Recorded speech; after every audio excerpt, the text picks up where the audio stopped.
Friends, I welcome you to my channel. Before listening to this story, I will ask you to like and subscribe. It is not difficult for you, but it is pleasant for me. And we're starting. I am Sam, 53 years old, originally from the wonderful rural county of Yorkshire in the north of England. I have been married to Angela for 7 years, having met her 9 years ago.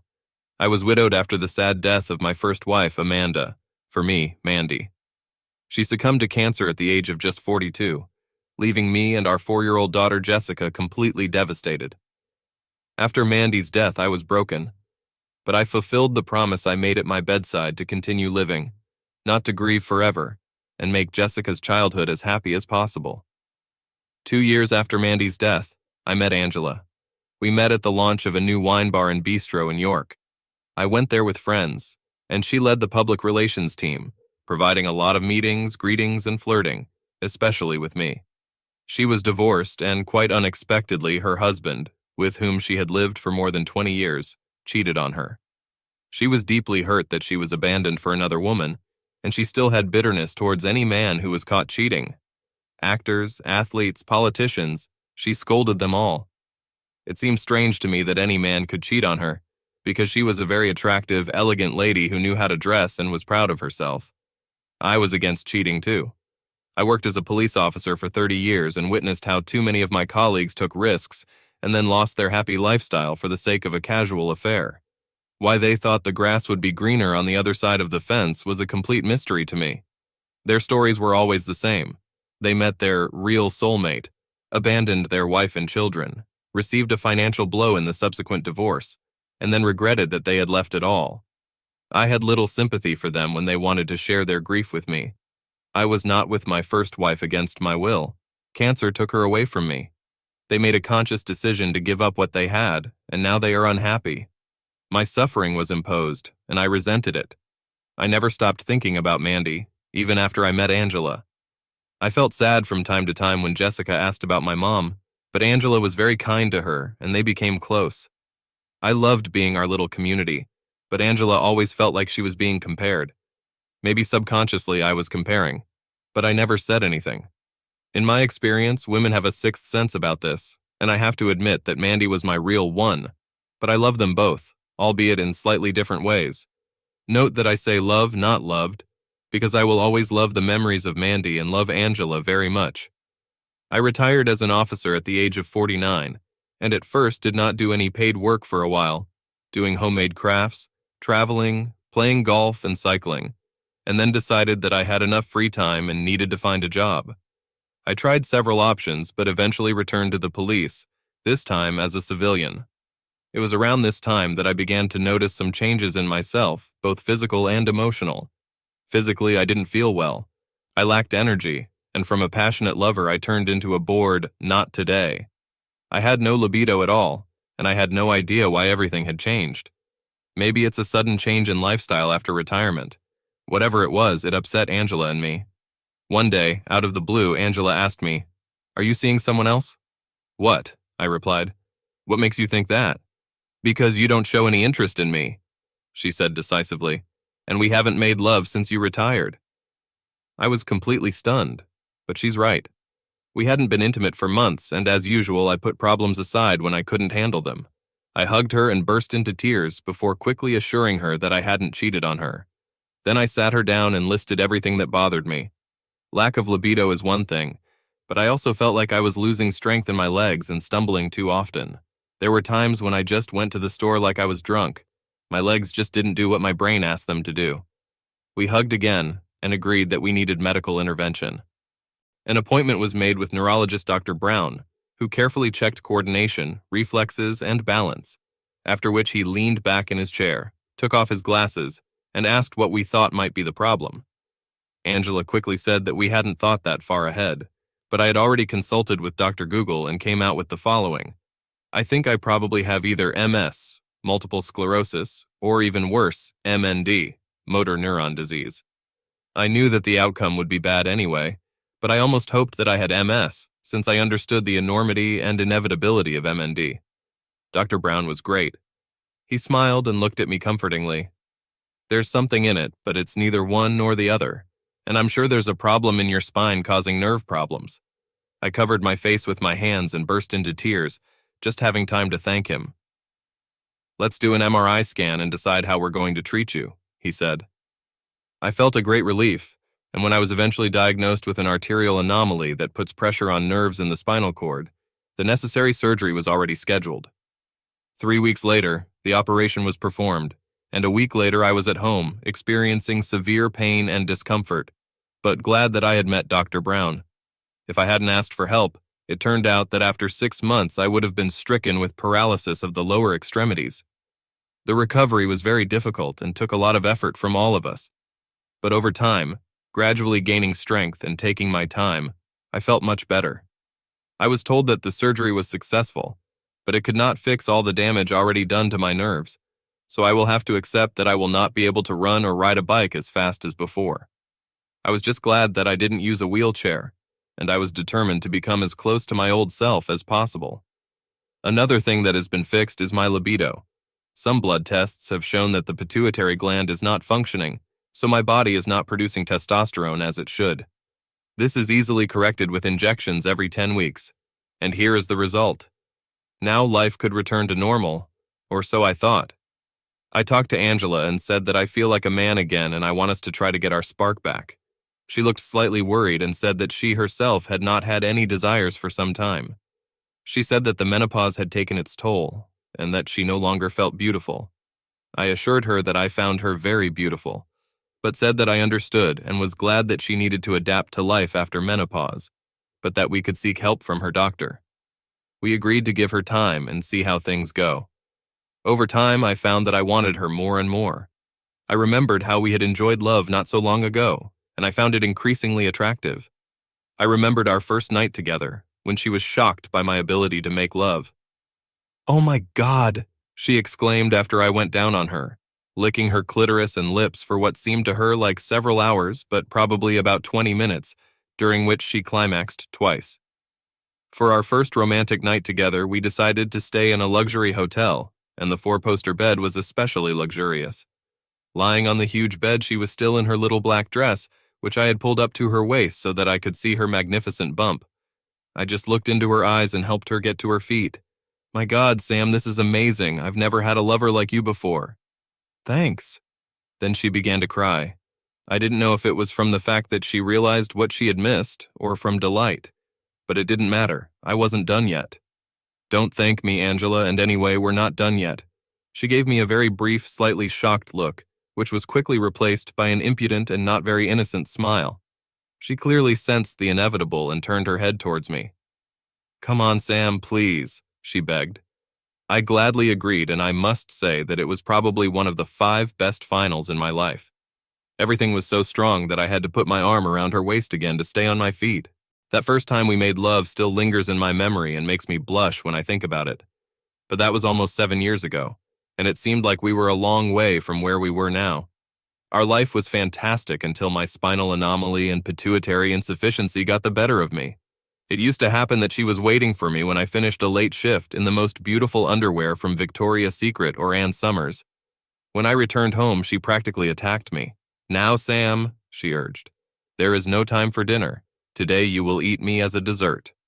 She led me into the kitchen and sat on the bar next to a selection of sweet syrups and sauces, including honey, Nutella, yogurt, and whipped cream. So let's go back to today, or rather to 6 weeks ago. We were doing well, or so it seemed to me. We spent time together, watched TV, went for a walk, and recently returned from a short vacation in Scarborough. While watching a documentary on the C4 channel about unusual couples and their bizarre fetishes, a program about a famous cheating site was shown. This was the site that accidentally leaked the personal information of its users in the United States, which embarrassed many hundreds of people. I commented that these scammers got what they deserved, and we laughed at how they would try to explain their membership to their wives and husbands. A few days later, when I was browsing one of the famous adult sites, the same cheating site appeared on the screen. I must admit, I was curious, and I went to it. I was interested to see what women could say through their advertising. On the site, it was called a profile.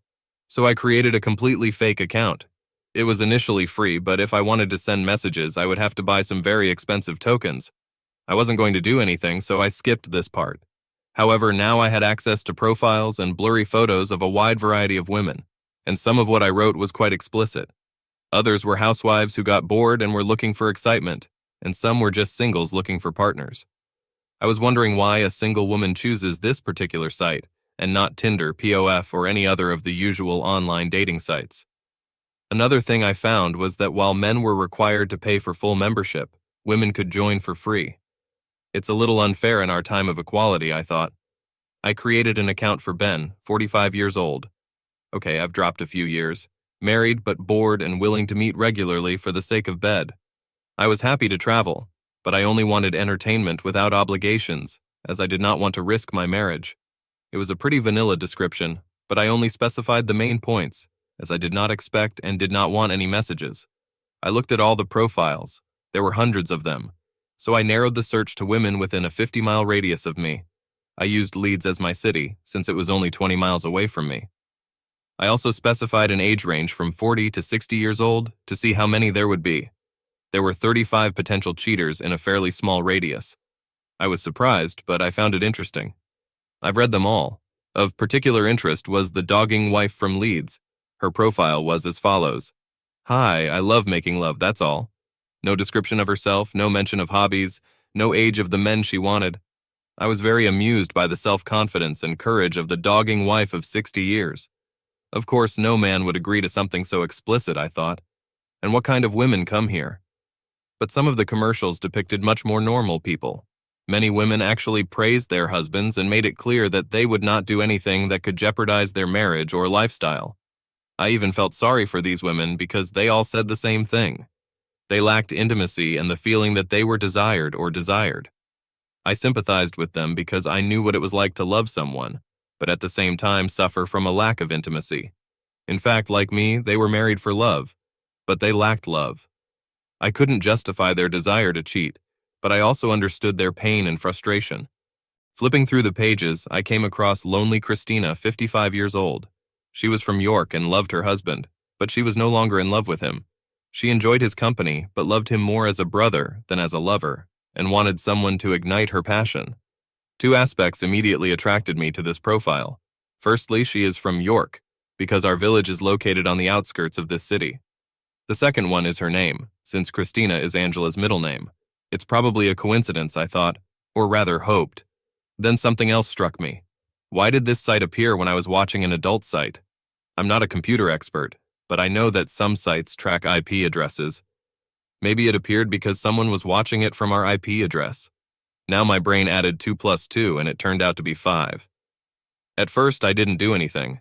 I didn't dare write to lonely Christina 55, afraid of what she might tell me, but I had a painful premonition, and I felt that I had to find out. I remembered Angela asking me if I was cheating when I was going through the zero sex drive phase, before the diagnosis. If I didn't mind when she asked me, then of course she wouldn't mind if I asked her the same question, right? Wrong. So we sat and watched TV. Jessica was in her room talking to her friends on Instagram or something, so it was just the two of us. Angela, can I ask you something and please don't be angry? I said nervously. Of course, darling, you can ask me anything, she replied softly.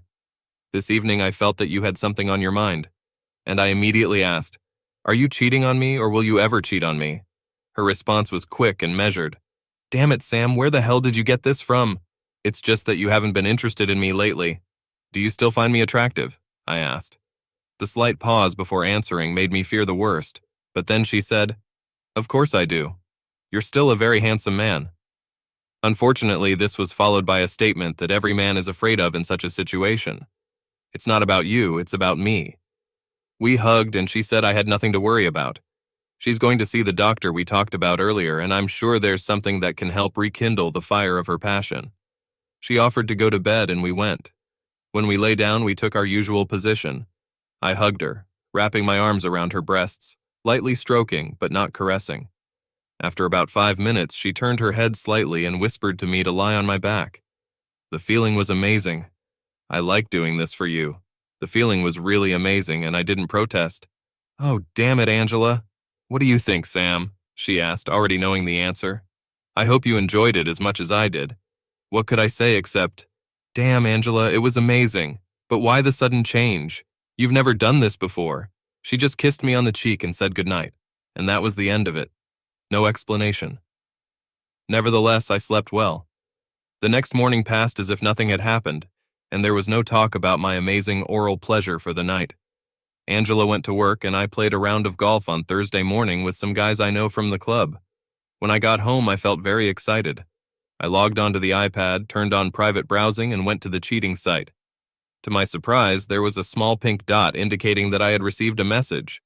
I looked and was shocked to see that it was from Lonely Christina, 55 inches, and reads, "Hi, I see that you have recently viewed my profile. Thanks for stopping by. I like your profile, but I'd like to know more about you. It looks like we live pretty close to each other. I'm married, but I'm looking for some NSA fun with a young man. I don't want to ruin my marriage because my husband is a good man and he doesn't excite me anymore. Do you think you could get me wet, Ben?" I didn't know what to write, so it was simple, and I decided to be smart by adding a few fishhooks.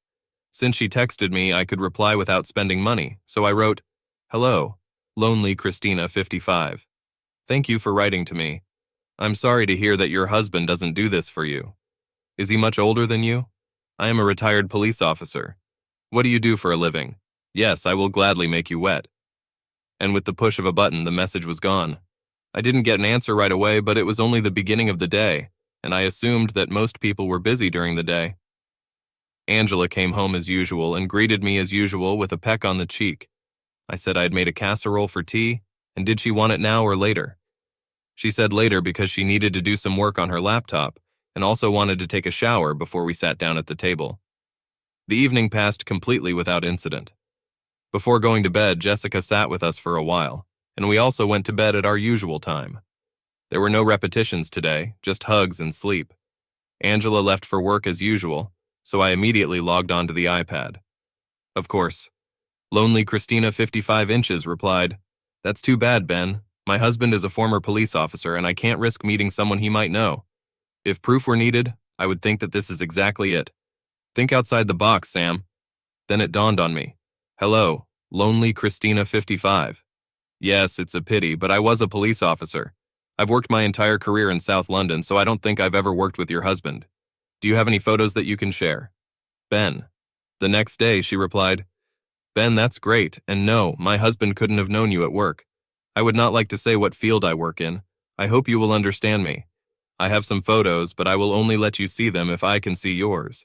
To be honest, Ben, I don't care what you look like, so we can exchange photos or just take a chance and meet. And just so you know, Christina is not my real name, but it is my middle name. Let's meet and make love, Ben. Let me know when you're free." My heart skipped a few beats when I read this. This is 99.9% my Angela, a woman who was cheated on, who hated everyone who cheated, and now she's going to be like that herself. Hell, maybe this wasn't even the first meeting she'd planned. How could she do this to me? Why am I suddenly not good enough for her? Why would she risk losing her husband and adopted daughter? I was still looking at the iPad when Jessica returned from school. She asked if anything was wrong as I looked sad. She asked if I had repeated my old tricks of looking at old photos of me, Jessica, and her mom on the iPad, and if I had fallen into depression, so I chose the easy option and replied that, yes. "Don't worry, Dad," she said. "Mom would like us to be happy, and Angela is beautiful. I know she would approve of her." The irony of her words made me feel even worse, but I managed to pull myself together. How do I deal with this? I decided that I needed to confide in one of my old cop friends, Mike. We did a lot of jobs together, including the Bradford riots in the early noughties, and I trusted him more than anyone I've ever worked with. He was stunned when I told him everything. He still gave Angela the benefit of the doubt, saying that it probably wasn't her. After all, many women have a middle name of Christina, and her husband could be any constable in Yorkshire. Even if it's her, it could just be dirty, flirtatious conversations. And the fact that she offered to meet for an affair does not mean that it will be anything more than a fantasy on the internet. Many people, he said, talk about it, but they don't really go for it. He compared it to how it would be if we men watched adult movies and fantasized about models. Mike has agreed to work with me again on this secret investigation. Angela has never met Mike, so she won't suspect anything if he pretends to be 45-year-old Ben. He was actually 52, but my Angela was 59, so they would both be guilty of age deception. We borrowed a spy micro camera and audio communication equipment, ready for the rendezvous. Mike was supposed to meet Lonely Christine 55, while I would watch and listen remotely in my car parked nearby. All I had to do was arrange a meeting. Hello, Lonely Christina 55.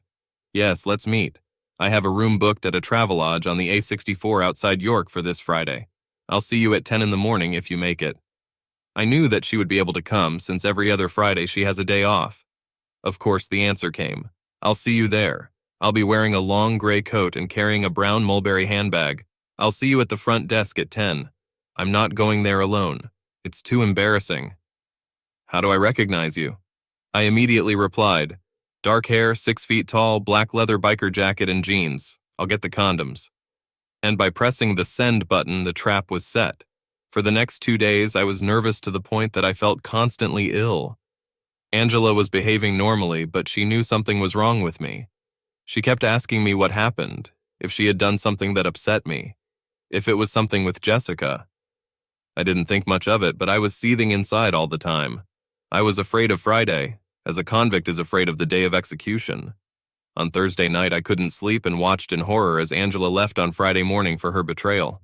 I was still hoping that I had misunderstood everything and that it was just a coincidence. Angela came looking for me at night and found me crying in the kitchen. She hugged me and begged me to tell her what happened. I really wanted to tell her what I was 99.9% sure of, but I needed to know for sure. Having told her about what was planned for Friday, she could have denied everything, and I would have had no proof, but only suspicions for life. So I said that I had a terrible dream that I was going to lose her the same way I lost Mandy all those years ago, and it seemed so real. She told me to stop being stupid and go back to bed. I said I would follow her, but decided to sleep on the couch in the living room instead. I woke up at 7:30 a.m. and made sure Jessica was ready for school before she boarded the bus at 8:30 a.m. Angela came downstairs already dressed in jeans, high heels, and a tight sweater that accentuated her still very slender body. You look good, I said. Are you going somewhere? She replied casually. Didn't I tell you that I'm meeting the girls for an endless brunch today? No, I'm sure I would, I replied. Well, that's okay. Are you playing golf today? What is it? She asked. No, sweetheart, but I need to go somewhere. I'll tell you about it when I see you later. Oh, okay, bye then, was all she said. I hugged her and kissed her on the lips, after which she said, I love you, Sam. Forget your bad dreams. They never come true. And I believed that mine was about to come true. I called Mike to tell him that Angela had left and he had come to pick me up. We still had a lot of time to get everything ready, but I was so nervous that he had to stop to make me throw up on the side of the road. Mike gave me some water and we drove to the motel. The equipment was simple, just a small laptop and an earphone for me. Mike got out of the car and walked into the lobby before asking the receptionist where the bar was. Then he returned to the car to confirm that the equipment was working. I said that I saw everything and clearly heard what he and the administrator were saying. And then it dawned on me. We don't have any plan for what will happen when she arrives to meet him. Obviously, the room is not booked, but Angela shouldn't know about it. So, after the first meeting, what should happen? We agreed that Mike would offer to have a Dutch manly drink at the bar, and I would have time to go in and meet them face to face. Mike will play the innocent and leave us alone with what follows a quarrel, argument, or discussion, but will not betray that he is involved in deception. I wanted to see if she would confess, and if I would have to reveal what I already knew. At 9:50 a.m., Mike got out of the car and waited at the main entrance for the lonely Christina 55 to arrive. And then I saw a car pulling into the parking lot. It was Angela's Audi, and I watched her nervously approach Mike. Now I was looking at the laptop and waiting for her to speak. How I didn't throw up again, I still don't know. She walked up to Mike, smiled nervously, and asked cautiously, Are you Ben? Mike replied, Yes, and you must be lonely Christina 55. I could see that she was nowhere near as confident as in her online profile and was actually nervous. Mike followed the script and asked if she would like to have a coffee at the bar, or even something stronger, despite the fact that it was only 10 in the morning. She nodded, and they went to find a place at a small table. Mike started asking her what she would like to drink, and she asked for Irish coffee. They both sat in nervous silence until their drinks were brought, and then Angela spoke. Ben, I'm afraid I can't do this. She looked at Mike, and on the monitor I saw tears rolling down her cheeks. In fact, I never intended to date anyone, and even wrote you a message today asking you not to be here. I see in the app that you didn't read my message, and I wouldn't be so cruel as to just leave you here. That would be unfair, and you seem nice. So can I explain everything, please?" Mike asked her to continue, but she burst into tears. He gave her a napkin, and when she calmed down, she slowly spoke again. "I went to the site out of curiosity.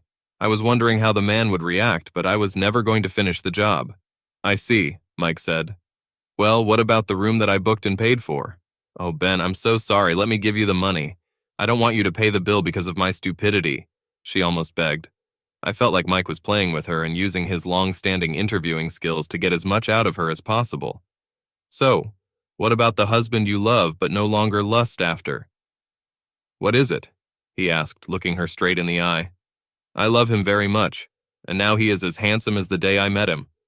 We wouldn't do anything to hurt each other, and I'm sorry, Ben, but no matter how attractive you are, I'm not going to your room with you today or any other day. We both had a few personal issues that affected our relationship, but now everything is settled and we only want each other. I'm really sorry, Ben, and I hope you find the romance you want, but he can't be with me." And with that, Angela got up, drank her Irish coffee in one gulp, and left the hotel. Mike waited 10 minutes before joining me in the car. He asked if I had seen and heard everything, and I confirmed that everything was clear as day. Mike said I should go home and talk to my wife.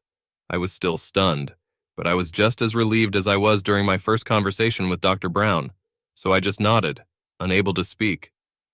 On the way, we agreed that we would keep our operation a secret, unless there was a need to reveal our deception in the future. When we arrived at the house, I saw Angela's car in the driveway. I turned to Mike and thanked him. He just smiled, shook my hand, and told me to leave. When I entered the house, Angela was in the room, bursting into tears. She looked at me and literally rushed to me, hugging me as hard as you can imagine. "What's the matter?" I asked. "Why did you come back so quickly from an endless brunch with the girls?" "Something's happened, Sam. I had to sort something out, so I had to cancel brunch. I'm so glad you're home, but I have to tell you something, and I'm afraid you're going to hate me. I had a crazy fantasy, and I stopped her before she could finish her sentence and told her that everyone has secret fantasies. "But why are you crying, honey?" I asked. "Fantasies don't hurt anyone. I watch adult movies and fantasize about models, but I would never do anything that would hurt you. I know you won't hurt me either, so keep your fantasies a secret. I don't mind, and I don't need to know them." I smiled and wiped her tears away. Then Angela said, "I was thinking about your nightmare. I had a similar nightmare where I thought I was losing you. It was terrible, and I couldn't get him out of my head. In addition, I started taking the pills that the doctor prescribed. They should give me back my appetite, but they can also make me even more emotional and irrational than usual." "Well then," I said, "maybe we should go upstairs and act out a real fantasy." She looked at me, and I saw how the sad expression on her face almost immediately turned into a sly smile. "Oh, Sam, you have no idea how much you mean to me." "Then you'd better show me this," I suggested as we went upstairs to our bedroom.